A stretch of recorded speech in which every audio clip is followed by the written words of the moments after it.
Ngibabela abazalwane egameni elihle lomfelo wethu Jesu Inkosi. Ntambama siqhubeke nodaba sihamba ngalo.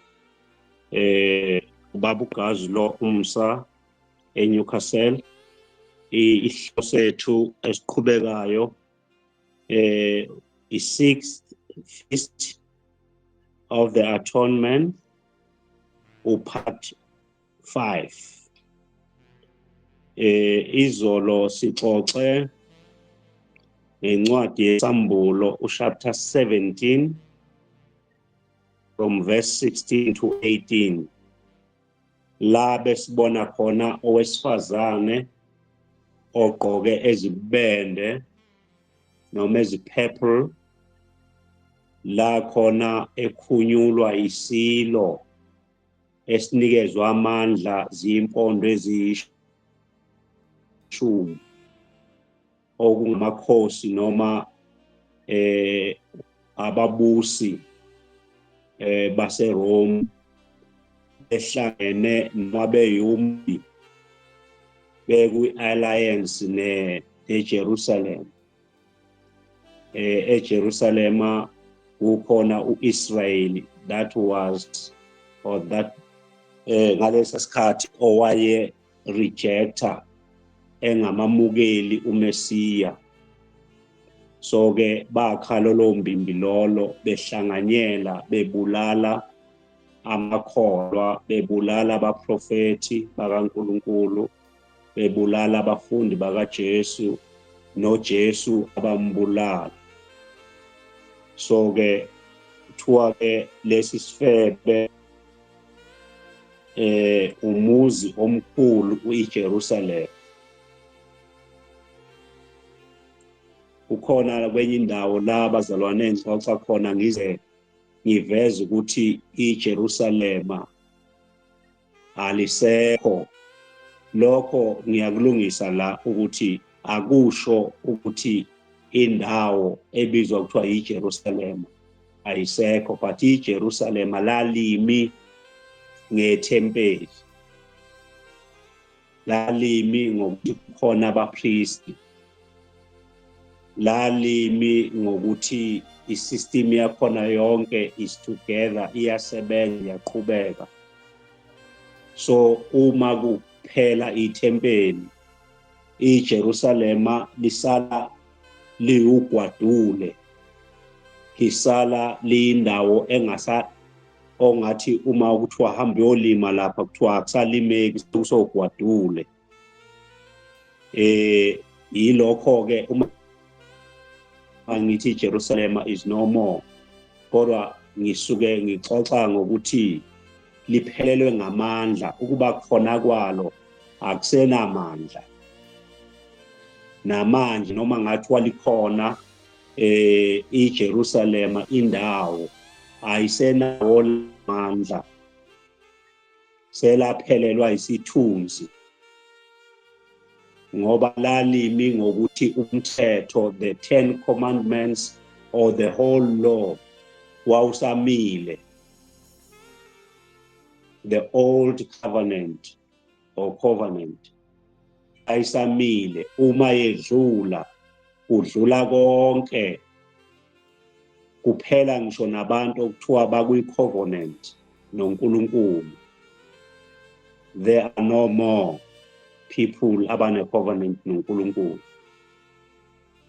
Lokho ke kwabanye kungabezwisa isililo, kodwa imbhalo bazalwane, ngoba sihamba ngokwembhalo ukuthi ithini yona. Uma ethi uJesu uze kube sekomhlaba, uma akuzwa lokho noma engakakwazi lokho ukuphela komhlaba, wazi ukuthi umhlaba kuyophela izintaba, kuphele yonke imfula, kuphele zonke izinto, wazi ukuthi kuphela komhlaba yilokho. Kodwa nina nonke enila kulesi study seniyazi ukuthi ukuphela komhlaba is the end of the age, is the end of the old covenant, is the end of the old world, is the end of the old heaven. So lezo zinto uma kuthiwa zifika la iphela khona kusho ukuqala izinto ezintsha. So ke sisahamba nayo ke le ndaba sibona lo wesifazane okuthiwa isifebe esikhulu, the Babylon, sidliwa ngokwalamavesi siphela. Sesiya ke esikhathini, sesiya kwisikhathi into esithetho lo sibiza sathi isici sesikhathi noma i-time factor.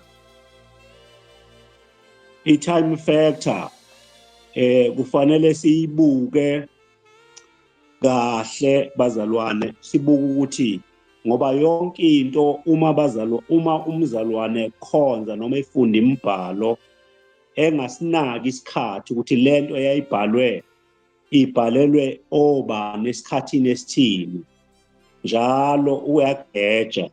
Nami ngingageja bazalwane ngoba ukunaka kubiza ukuba careful. Nami ngingageja, nobani ngageja, kodwa into esilungisa kahle imbhalo ukuthi sibe careful embhalweni.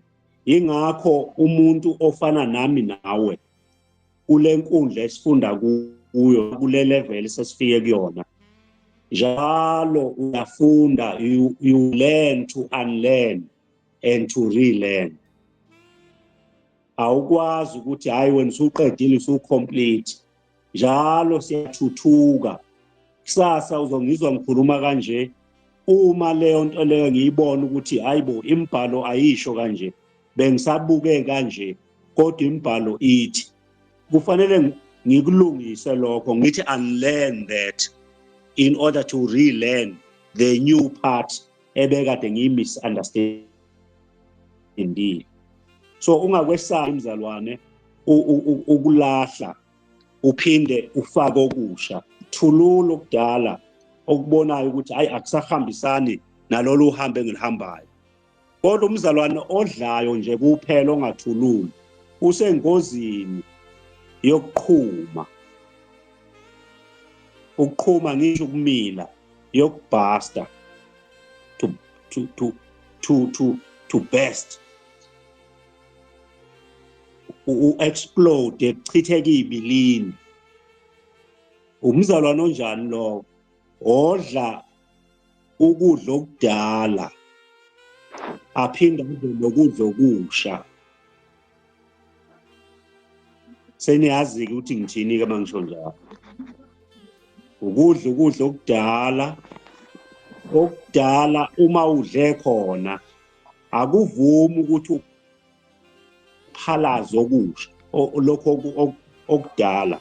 Kuthi nje dlana okudala udu, noma ngena okusha ukwenza uxakeke, ekhanda lakho kuphithane, uze uthi hey ngizokwenza njani ngoba lento leli engilokhu ngiyidla ingenza manje isidondwane, ingenza manje ngingakhoni ukubhalansa, ngingakhoni ukuphila. Awukwazi ukuphila ukudla kokubili, uyagula. Noma usumile phambili kwabazalwane ubakhonza, ukhonza kuzwakala ukuthi ayi kodwa lo mzalwane akasafani nekuqala, khona into ayidlayo, le nto ayidlayo iyamgulisa manje. Kuyezwakala into ayikhulumayo ukuthi hey imbili manje. Uyagula umzalwane onjalo. Kufanele umzalwane adle uma kufika istaff esisha, istaff esidala siphume. Asikwazi ukuhlala zombili.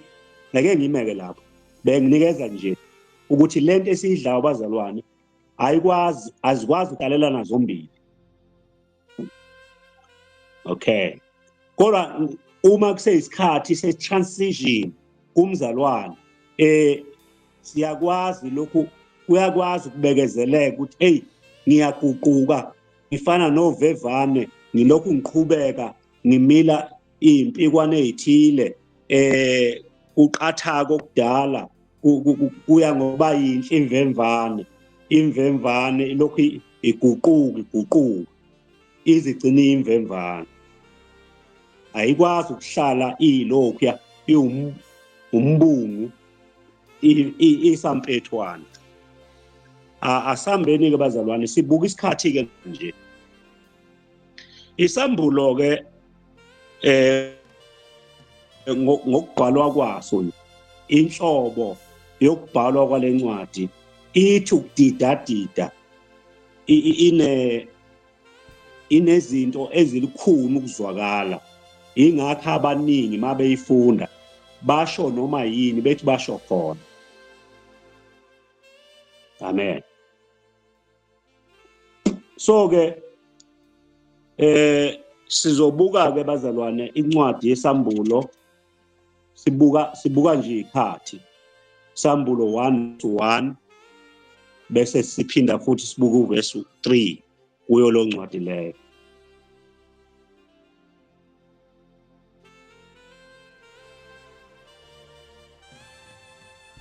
Yeah, for verse 1. Amen bazalwane, siyafunda isambulo 1 verse 1. Ufundeka kanje: isambulo sika Jesu Kristu amnika sona uNkulunkulu ukuba abonise izinceku zakhe izinto ezimelwe ukwenzeka masinyane. Okay, sibuka isikhathi ke labazalwane. Isikhathi isona esisinikeza ukuthi izinto ezazizokwenzeka emva kwesikhathi esingakanani. Now uma uzwa lenkulumo ethi ukuba aboni izinceku zakhe izinto ezifanele ukwenzeka nini masinyane. Now uma ubheka ke leli gama elithi masinyane, umasinyane akusiyona into ongathiwa iyokwenzeka after 2000 years later. Ngesikhathi uJesu enikeza uJohn noma uJohn emnikeza isambulo, ngoba lesambulo esika Jesu kodwa usinikeza uJohn ukuthi uJohn akalobe lezi zinto ezizokwenzeka masinyane. Now izolo besibuka ukuthi kwakukhulunywa nobani. Sathola ukuthi uJesu wayekhuluma nabafundi bakhe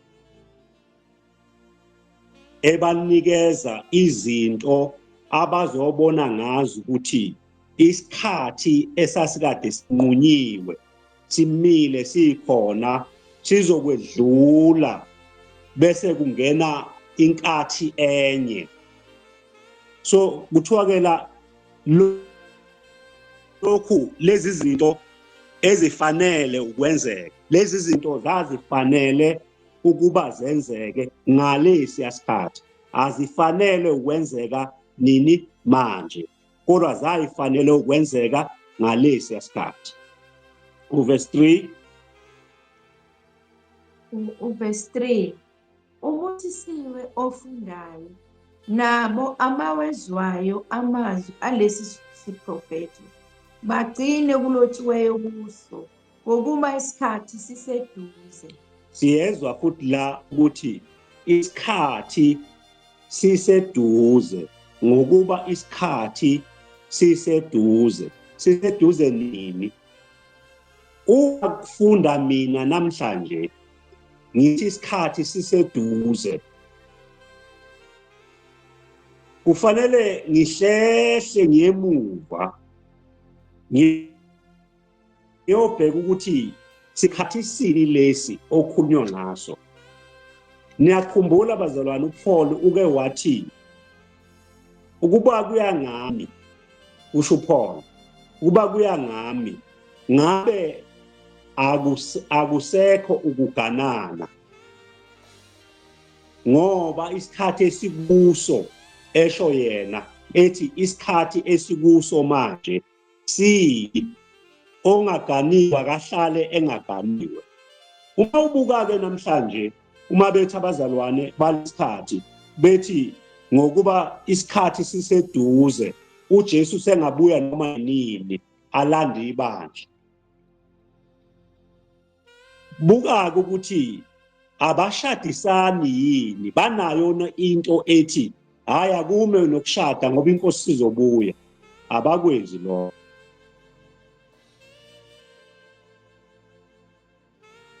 Bayaqhubeka benza ama-investment.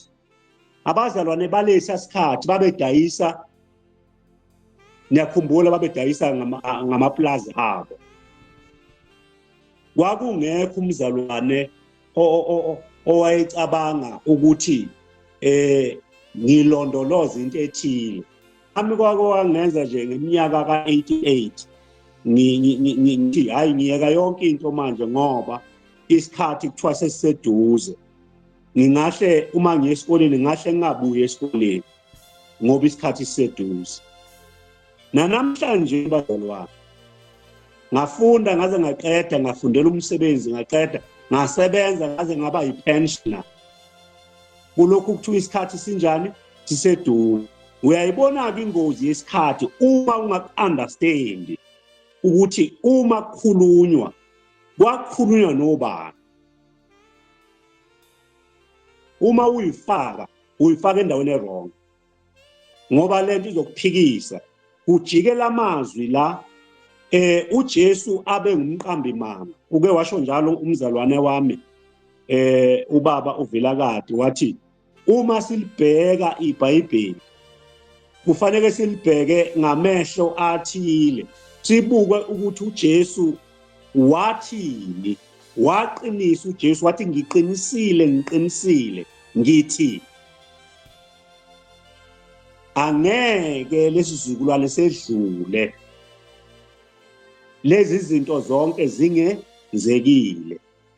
Now ke uma kuzovela amazwi athile aphikisana namazwi kaJesu, ngithi mina namhlanje ngokuba isikhathi siseduze ngisho namhlanje.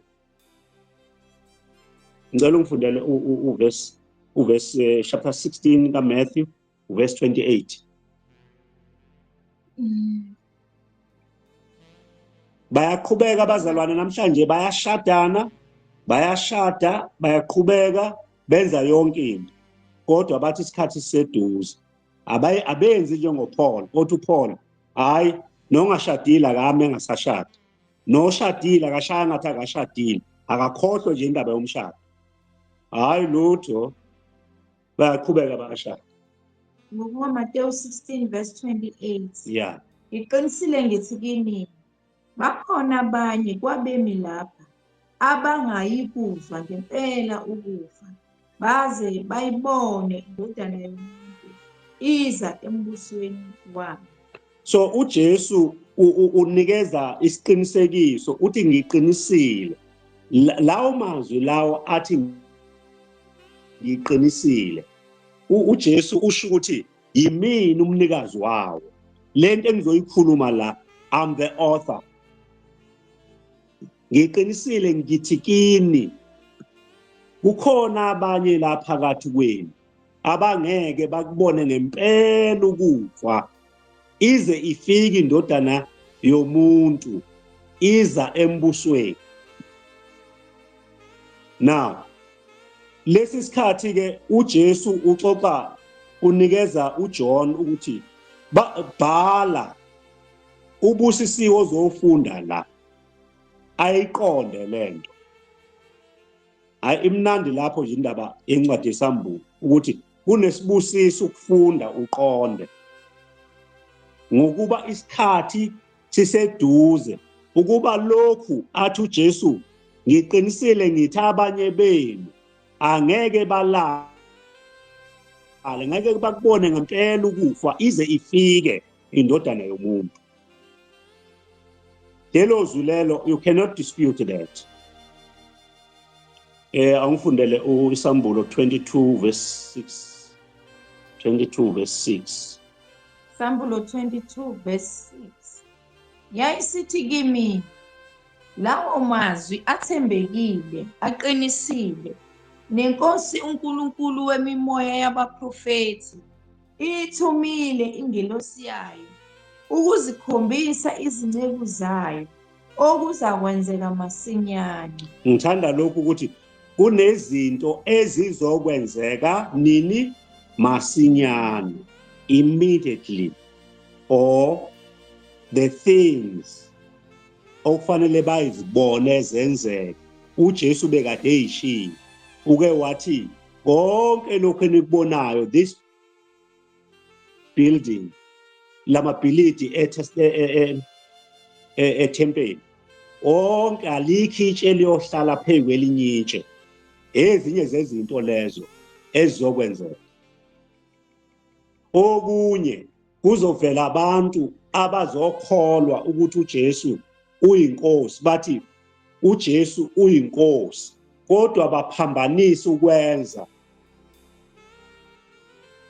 Sebeshilo ukuthi uJesu uyinkosi, abasho ukuthi bona banguJesu, kodwa bathi lona uyinkosi. Uthi uJesu bayothi I am Christ. Kodwa uma sebenza izinto benza okunye, bangatshengisi ukuthi bayalalela izwi lenkosi. Wenziwa njani uAdam engalaleli izwi, disobey izwi, wafa, wakhishwa ensimini. So namanje kulesi sikhathi esikuso kunesifo esikhona la abantu bengalaleli izwi, bafunda bayifake bona, bese benza lokhu okungabhalwe ndawo eBhayibhelini. Bakhenye into nje, bakhenye imfundiso, bangami emfundisweni kaKristu, bangami emfundisweni yabapostoli. Uthi uPaul, nina nganishumayeza ivangeli lapha ya ku-1 kwabaseKorinte 15 uverse 1 kwehle kuyofika ku4. Nganishumayeza ivangeli nalamukela namakulo. Umuntu olizwa izwi angami kulo uwenza lokhu ukuthi angabonisi ukuthi uyalikholwa lonizwi. Ngicela ungifundele u22:10. Sambulo 22:10. Sambulo 22 verse 10. Yathi kimi, ungavali ngophawu amazwi esiprofethi salencwadi, ngokuba isikhathi siseduze. Kuthiwa angawavali amazwi esiprofethi salencwadi, sizathu ingoba isikhathi siseduze. Isikhathi siseduze. Sesizwileke labazalwane kusukela kwisambulo 1:1, 1:3, 22:6, 22:10 ukuthi isikhathi kulaba bazalwane sase siseduze. Kunegama lesiGriki elisetshenzisiwe lapha elithi tachos, lisho isenzo esisheshayo okuzokwenzeka masinyane. Akusho ngesikhathi eside kakhulu eminyakeni ezinkulungwane, kodwa isho isikhathi esiseduzane. Sibheka lokhu ngoba iBhayibheli noma iNew Testament ibhalwe ngesiGriki, ukuthi ngokolimi lwesiGriki, ngoba siyakubheka lokhu ukuthi i-audience kwangobani, sibheka isikhathi ukuthi kwakuyisiphi isikhathi.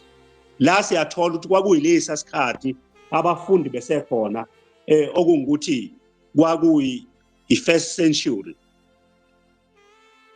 sibheke nolimi ukuthi ngalesa sikhathi kwakhulunywa luphi ulimi, kwakubhalwe ngaluphi ulimi iBhayibheli noma iTestament Elisha.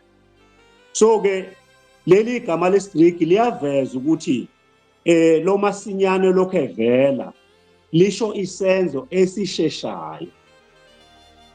Uyakhumbula uJohn umayeshumayela uJohn umbhaphathizi, Johann the Baptizer, wayethi njalo the kingdom of God is at hand, the kingdom of God is near, the kingdom of God is here. Lokho kwakhomba into ezokwenzeka masinyane esiseduze.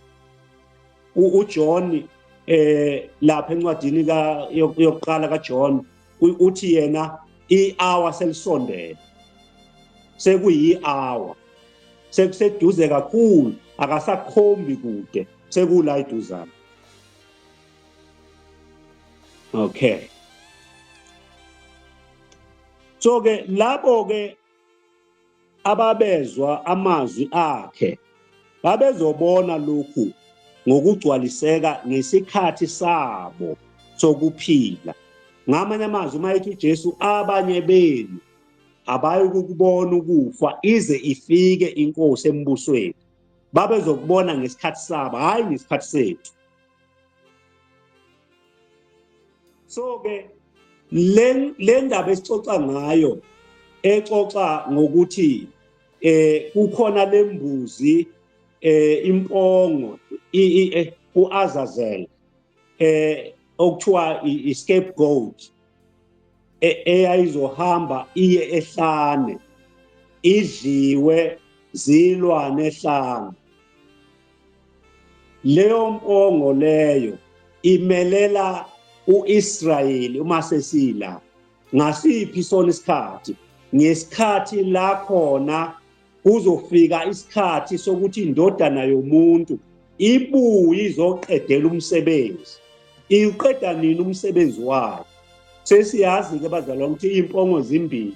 Eyokuqala impongo yabulawa, yahlatshwa, kwathathwa igazi layo. Igazi layo layo cleaner noma layo kwenza cleansing endaweni engcwele ngcwele. Lathathwa igazi lenza umsebenzi kuba izono zabantu zonke ziphanyekwe kule mpongo ephilayo eyayizohamba iye ehlane idliwe ibeast.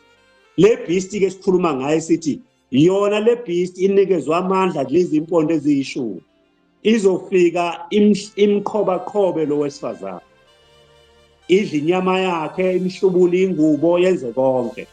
Lo wesifazane sekuphenduka uba uIsrayeli loyo waye rejecta the gospel, rejecta the Messiah. Sihamba ngalokho. So yonke lento okuthiwa masinyane kwakuzokwehlela uIsrayeli.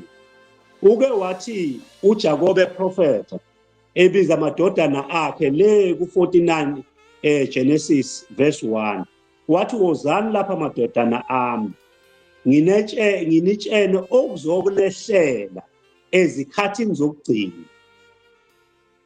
Now yikho ke lokho kubehlelayo, wehlela bona ke manje ngalesa sikhathi sekhulu unyaka lokuqala. Okay, asambe ngicela ungibabele uMatthew 24 verse 34. So uJesu uqobo lwakhe ke wayethe kubafundi bakhe, verse 34. Matthew 24 verse 34. Iqinisile ngithi kini, lesi sizukulwane asiyikudlula kungakenzeki konke lokhu.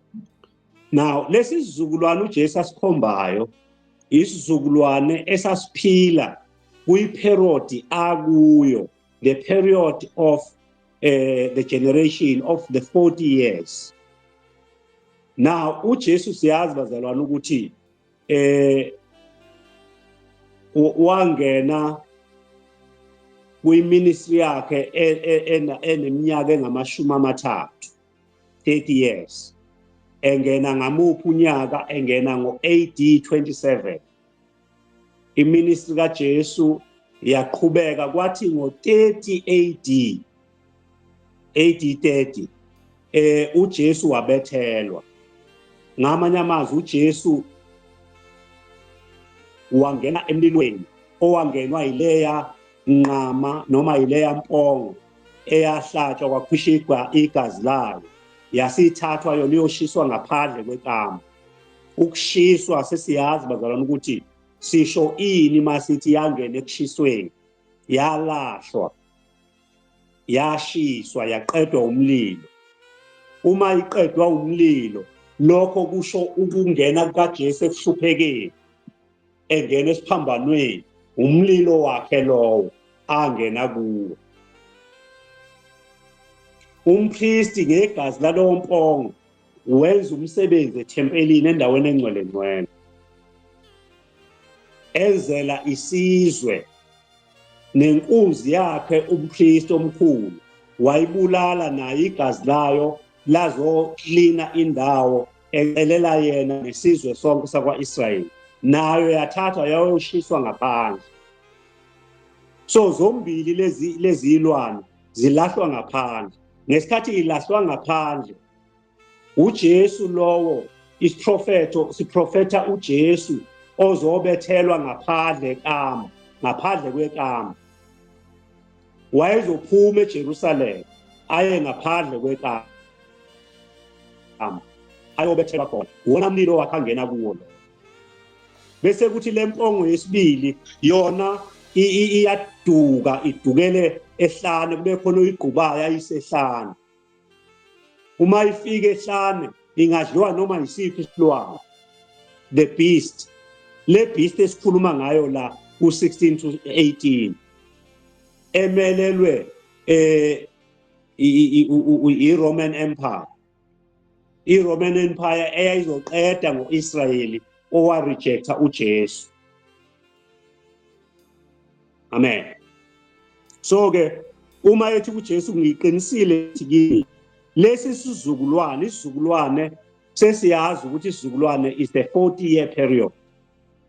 Lo 40 years uma uJesu ebethelwa ku-30 AD, balaka from 30 AD uthi the generation 30 AD or 30 years plus the generation is equal to 70 years. Ngoba i-generation sesiyazi ukuthi 40 years.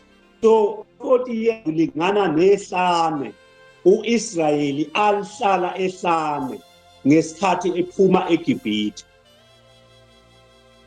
Nala futhi kufanele kwenzeke the same, ngoba yonke into uJesu eyenzeka ngale eyadlalwa ngale kufanele ayigcwalise, ngoba uthi yena angizili ukuzochitha umthetho nabaprofeti kodwa ngizogcwalisa. Kufanele agcwalise umthetho, agcwalise izinkulumo zabaprofeti. Uyakhumbula nje uHoseya uthi indodana yami ngiyokuyibiza iphume eGibhithe. Nangampela uJesu kwafanele ahambe ayongena eGibhithe ukuze agcwalise umbhalo othi indodana yami ngiyokuyibiza iphume eGibhithe. U-Israyeli simbona manje eseyi-corporate, eseyindodana engasabizwa individual. Nalapho esebhajadiswa efwini, ebhajadiswa olwandle, akubhajadiswa the individual, bangena bonke ezindodana. Nathi ngokunjalo kulesi sikhathi sethu uma sikholwa nje siya-edwa ebudodaneni, sibhajadiswe into Christ. Amen. Angayithathi zonke kodwa nje ngizama ukucacisa le ndaba le ye period ka-40 years ne period ka-40 years ngapha. Okay.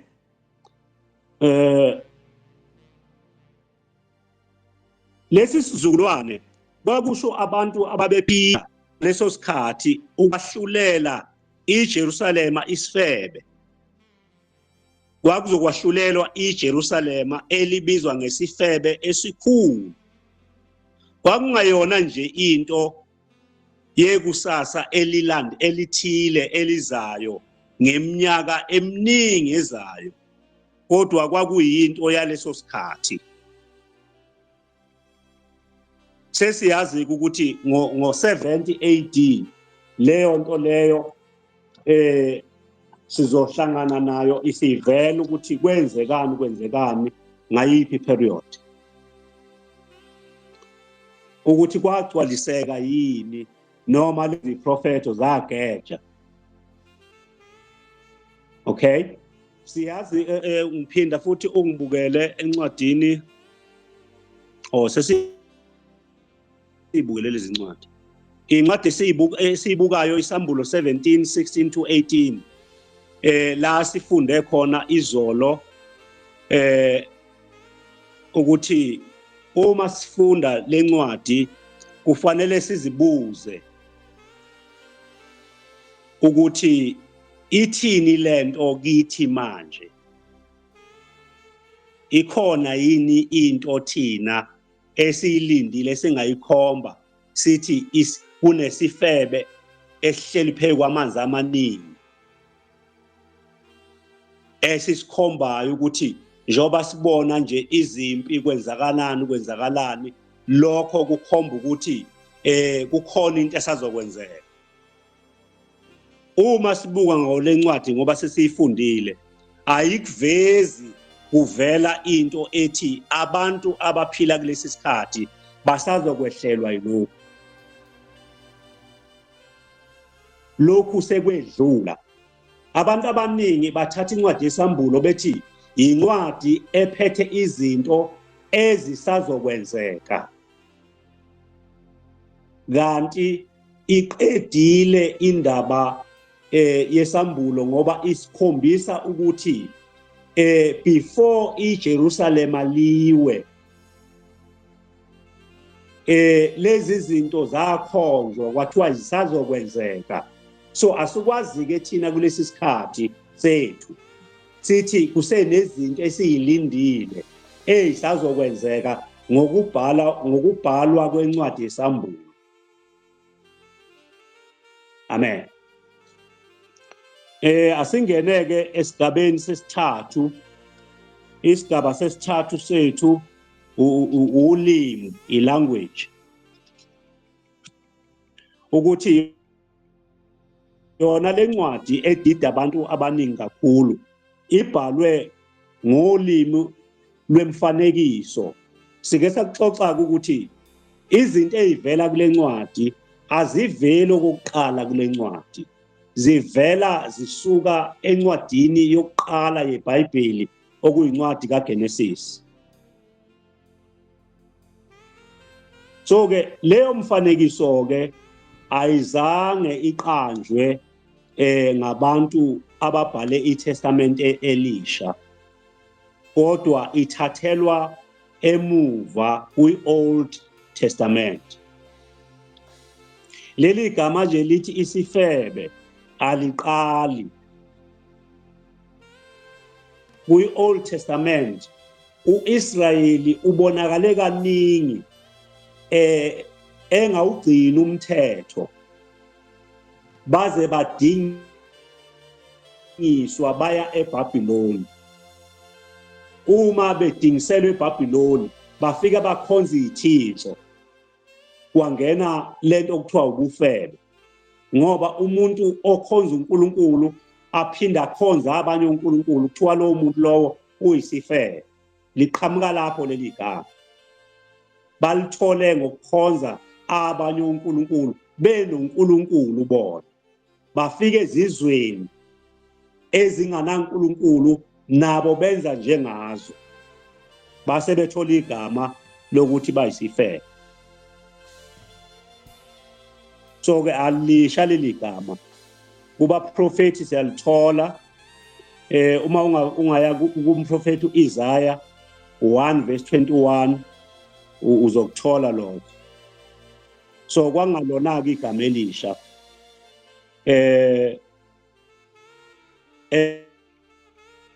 elitholakala kwi-New Testament. Yes. Until Isaiah 1 verse 21. Isaiah 1 verse 21. Yeka umuzi othembekileyo waphenduka waba yisifebe. Nanku lo muzi lona sike sathi uma iBhayibheli lithi iSodoma neGomora noma iGomora neSodoma basho iJerusalem. Uma bethi iGibhithe basho iJerusalem. Uma bethi iBhabhiloni elikhulu basho iJerusalem.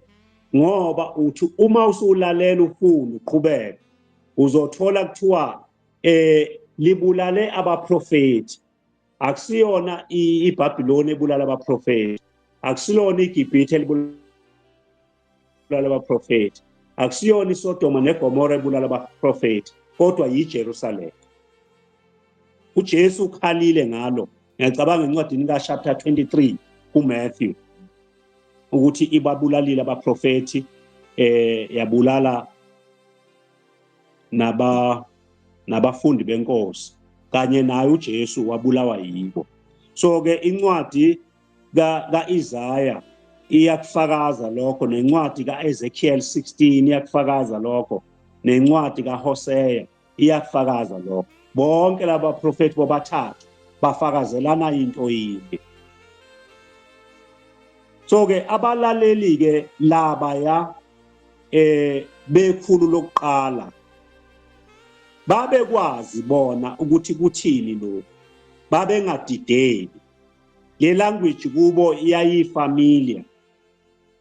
Kodwa namhlanje uma ubheka abantu abafana nathi sithi masifika kule language, kukhulunywa le language, awuphinde ufunda 21. Isaiah 1 verse 21. Yeka umuzi othembekileyo waphenduka waba yisifebe. Now uma kufundwa kithi namhlanje siyadideka ukuthi umuzi othembekileyo waphenduka waba yisifebe. Umuzi konje umuzi ungaba yini isifebe? Umuzi cha, ulimi manje lolu sekukhulunywa enye inkulumo, bona bayayazi. Kodwa thina esifunda namhlanje sivele sikhulume nje kalula sithi hayi thina iBhayibheli sili-interpreta ngomoya. Lona iBhayibheli liphefumulelwe uNkulunkulu ngomoya wakhe. Thina sithi masilifunda singalivumeli lona lizi-interprete lona, ngoba incwadi kaNkulunkulu ebhalwe yaphefumulelwa ngomoya. Now uthi umzalwane okhuluma eceleni uthi hayi thina sil-interpreta ngomoya, bese yaduka-ke ngoba le nkulumo lena ngeke sayibamba, kodwa sethe ngomoya. iBhayibheli ukuze ube on the safe side kufanele ulidedele lona, lixoxele lona, likhulume ukuthi le ndaba le ukhona omunye umprofeti ozoyifakaza, ukhona umpostoli ozoyifakaza ayiqinise ukuthi le ndaba lena iyiyo, ivela kanje, ivela kanje, ukuze mina ngingakhuluma ukuthanda kwami, ngoba nami nginakho ukuthanda engifuna ukuthi ngiphumele khona. Wonke umuntu nje okholwayo unayo into eza evesini elithile enayo bese phusha yona. Now you are not excavating anymore, but you are pushing in your ideas. Ukuthi izwa ivesa lisho lokhu okukhulelwe wena. Okay. Bese kuthi uDaniel chapter 7 yena usebenzise izimpondo njengamakhosi nemibuso. So ke abalaleli ababefunde uDaniel laba uJesu akhuluma nabo babeyizwa ukuthi uma kukhulunywa ngezimpondo yini izimpondo.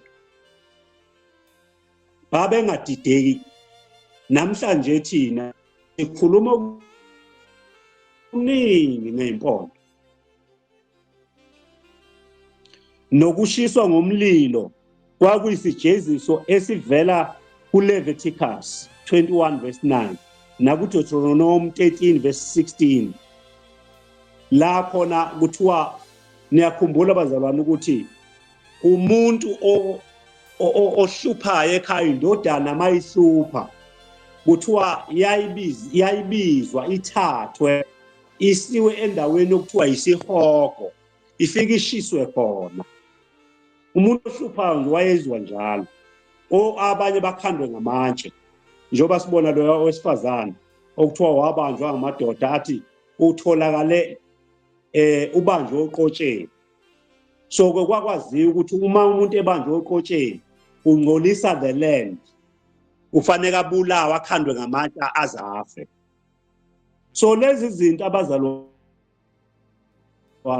ilanguage ababeyiqobe yazi angifundela ke mzalwane Leviticus 21 verse 9 Leviticus 21 verse 9 indodakazi yompristi uma izingcolisa ngokufeba iyamhlambalaza noyise yoshiswa ngomlilo uyezwa ke lokhu ukuthi iJerusalema lizokwenziwa njani lizoshala ingqonqe noPhithu yakufakaza lokho ukuthi lizoshala ingqonqe lincibilike liphele iJerusalema usho le ndawo eyayibiyelwe bekaqwe bonke bengaphakathi yayizosha ingqonqe ukusha ke ngokolimi lwabo babazi ukuthi lokho ijudgment uwahlulelwa nale ndodakazi le kampristi kuthiwa ngobufebe bayo kwakufanele iphoswe emlilweni ishe ngoba ihlambalaza uyise laba bangabantu bakaNkulunkulu uIsrayeli bamhlambalazile uNkulunkulu so kufanele bathole isijeziso esibafanele bashe so umlilo njengoba kuthiwa lesi sifebe siyosha emlilweni ijudgment babeyazi kahle leyo nto leyo amen ulokhunga uDeuteronomy 13 verse 16 Deuteronomy 13 verse 16 uyakuyibuthela yonke impango yawo phakathi nesigcawu sawo ushise umuzi ngomlilo nayo yonke impango yawo ibe ngumnikelo oshiswa wonke kuJehova uNkulunkulu wakho ube yinxiwa njalo ungabe usakhiwa futhi lowo muzi lo kuthiwa ube yinxiwa ngamanye amazwi kube seyigangeni nje ungaphindi kwakhe namanje iJerusalema lipi selakhiwe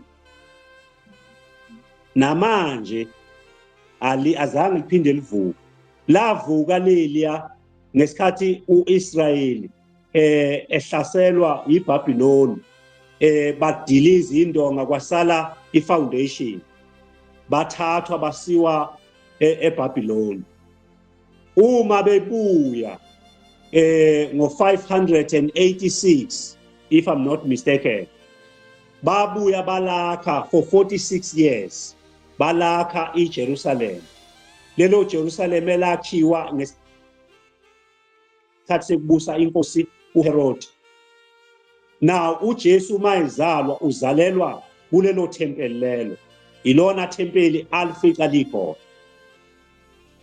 now ke kuthiwa ke lo muzi lo uzoshiswa ube ugwadule nangampela ke ngo70 AD kwenzeka lokho washiswa waba ugwadule kwangaphinde kwabakhona into ezwa khona akusalimeki khona akusekho umuzi kaNkulunkulu owakhiwe khona nalabo bathi usazokwakhiwa bazobe bakha into uNkulunkulu ongasesiyone yakhe noma bengalakha futhi bakhe lo muzi okuthiwa ithempeli balakhe kuzobe kuyithempeli nje elifana nawo wonke amathempeli kodwa ongasilona likaNkulunkulu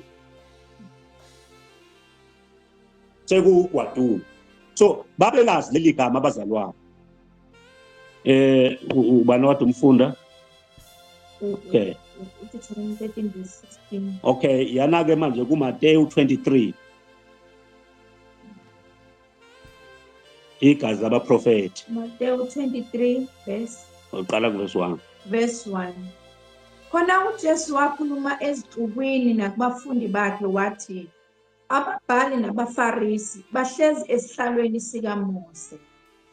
Ngakho-ke konke abantshela khona kwenzeni nikugcine, kodwa ningenzi njengemisebenzi yabo. Awufunda 36. Matthew 23 verse 36. Ngifuna la ukuthi khona Ngithi kini, igazi labaprofethi uJesu uzobuyisela kulaba negazi labaprofethi. Khona ukhumbulayo abazalwane la phansi.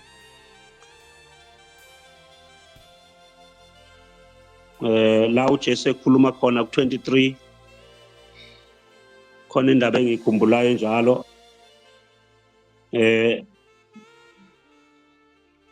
Okay. ukuthi kuba ufike phezulu kwegazi lonke Yeah. elungile lachitha emhlabeni kusukela egazini lika-Abel. Yes, yes. Verse 35. 35. Awuqala ku-34. Okay. NgokukaMateyu 23 verse 34. Ngakho-ke bhekani, mina ngithuma kini abaprofethi nabahlakaniphileyo nababhali. Abanye kubo niyakubabulala nibabethele, abanye niyakubashaya emasinagogeni enu, nibaxoshe imizi ngemizi. Ukuba kufike phezu kwenu igazi lonke elungileyo elachithwa emhlabeni, kusukela egazini lika-Abel olungileyo kuze kube segazini likaZakhariya indodana kaBharakiya enambulala phakathi kwethempeli ne-altari. Qhubeka. Ngiqinisile ngithi kini, konke lokhu kuyakufika phezu kwalesi sizukulwane. Siyaphinda futhi siyezwa la ukuthi la Hello? Bengithi kuLuka 11 verse 50 lithi lapho uJesu ekhuluma nabazalwane bakhe ngesizukulwane esangalalela wathi kuyo uyobizwa kuso igazi labaprofethi bonke elachithwa kwasekusekelweni komhlaba. Yes. Kuthiwa ke leli gazi eliyobizwa kubo laba kusukela oqalo wafayo igazi lika-Abel kuze kuzofika kulowo gcino owafela ethempelini. Kuthiwa lesi sizukulwane yisona esizothwala izono kusukela eqaleni kuze kufike la. So yilesi sizukulwane, hayi lesi siyithi, lesi sizukulwane sekhulu lokuqala. Now uma abazalwane kulesi sikhathi bekudonsa bekuletha kithi, kuyasiphikisa abazalwane, kuyayiphika yonke lento abayishoyo abantu abathi uJesu simlindele manje, ngoba yonke lento ifakaza ngokuphelele ukuthi lezi zinto zenzeka, sesihamba thina siyikhomba emuva.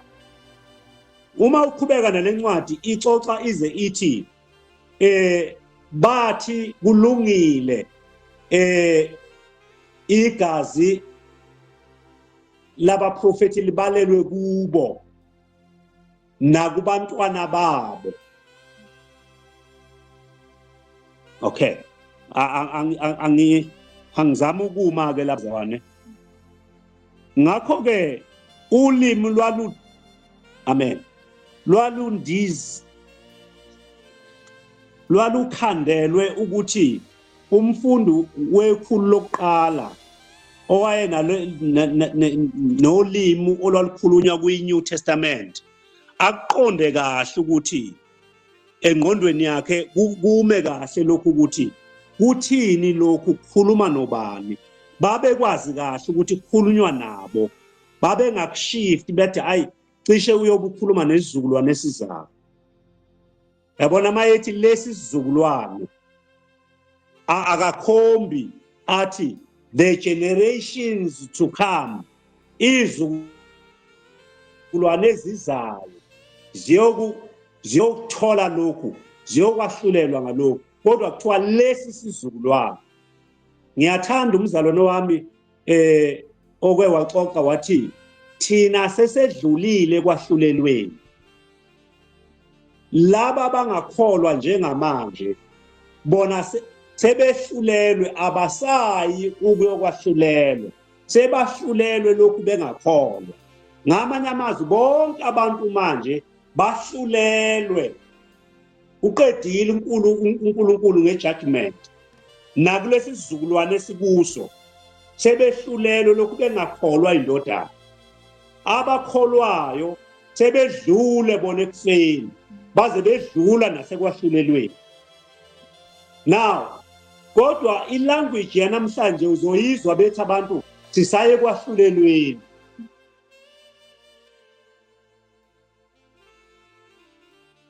Lokho ke kuyathokozisa bazalwane ukuthi le ndaba lena siyamukele ibe intozo kithi.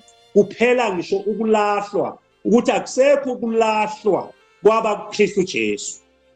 Uyayiqinisa uPaul leyo nto. Ikholwe mzalwane, ngoba uma ungayikholwa uzohamba kabi kulokhu ukukholwa. Uzohamba ulokuthi Nkosi yami ngabe ngiyolibona nizulu. Izulu sesikulo ngokukholwa, ngoba sedlulile ekufeni, asisabalelwe ekufeni, sangena ekuphileni okuphakade.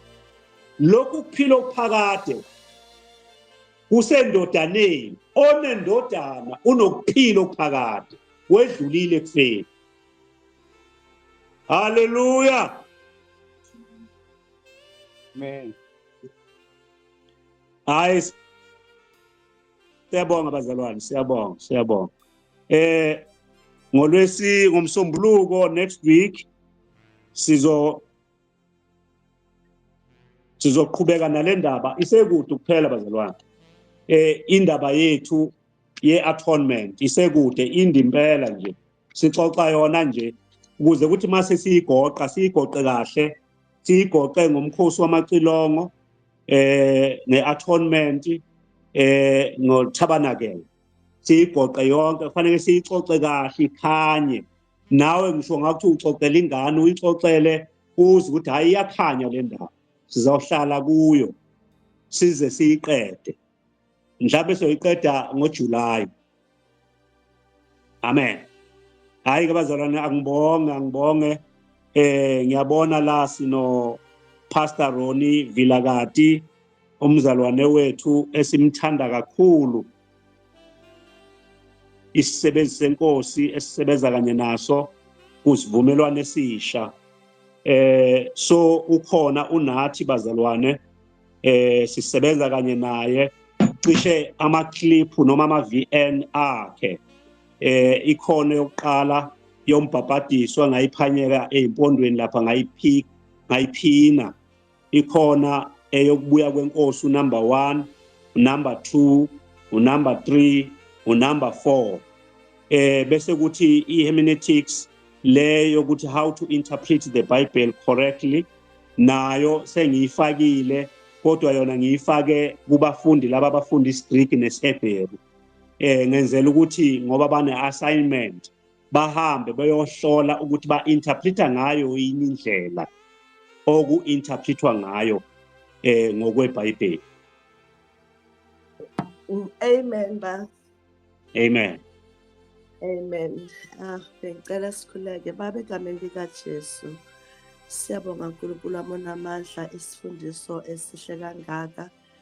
Sibonga uNkulunkulu ophilayo ukuthi samukele konke ngegama likaJesu Kristu waseNazaretha. Sibonga ukuthi thina siyidalwe ezintsha futhi thina asifi, siphila eyilungabantu. uNkulunkulu amandla phindulalela abantwana bakho bonke abalalela lesi sifundo.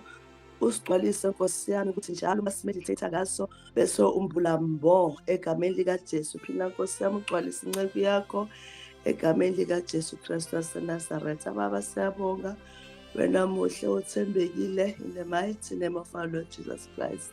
Amen. Amen, amen, amen. Siyabonga kakhulu bazalwane.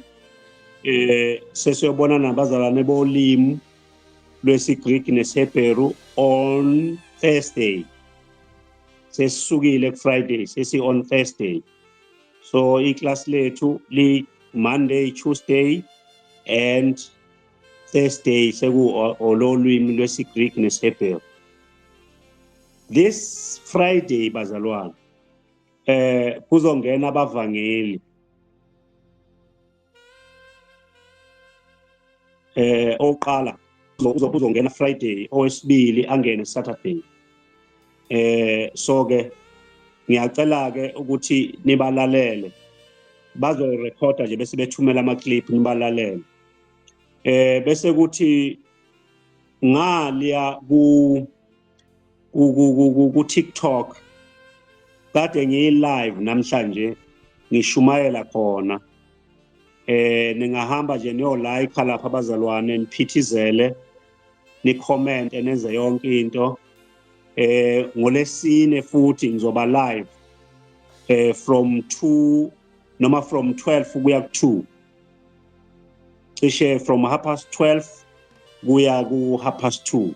So bengiyi-live ku-TikTok ngoLwesine emini. Ngiyacela ke abanethuba bangene lapho bakhomente, benze yonke into, balike, benze yonke into, silalele, kuseyinkonzo naleyo. Amen. Siyabonga.